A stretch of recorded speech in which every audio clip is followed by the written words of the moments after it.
জনবহুল যে সমস্ত এলাকা আছে এই সমস্ত এলাকায় কোনো এই ধরনের কোনো বিমান চলাচল করতে পারবে না।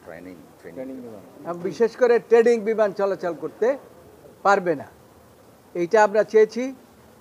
আর আমরা যেটা বলেছি সেটা হচ্ছে যে মানে যারা নিহত হয়েছেন তাদের ইচ অ্যান্ড এভরি পার্সন, ছাত্র হোক আর যেই হোক না কেন, প্রত্যেককে 5 কোটি টাকা করে আমরা কম্পেনসেশন দেওয়ার জন্য আবেদন করেছি। এবং সাথে সাথে যারা আহত হয়েছে তাদের ব্যাপারেও আমরা বলেছি যে তাদেরকে 1 কোটি টাকা দেবেন এবং তাদের সুচিকিৎসার জন্য দেশের বাইরে পাঠাবার ব্যবস্থা করতে হবে। এই সমস্ত ঘটনায় রাষ্ট্র কোনো অবস্থাতেই দায় এড়াতে পারে না।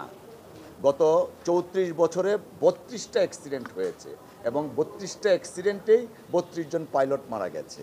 যে অর্ডার দিয়েছেন সেই অর্ডারে আমরা পিটিশনার এবং আইনজীবীরা সন্তুষ্ট। আমরা আশা করছি জাস্টিস উইল প্রিভেইল এবং যাতে ভবিষ্যতে এই ধরনের কোনো ধরনের আর দুঃখজনক অ্যাক্সিডেন্ট না ঘটে সেই প্রেক্ষিতে রাষ্ট্র এবং কর্তৃপক্ষ আরও বেশি সচেতন হবেন এবং প্রোটেক্টিভ মেজারটা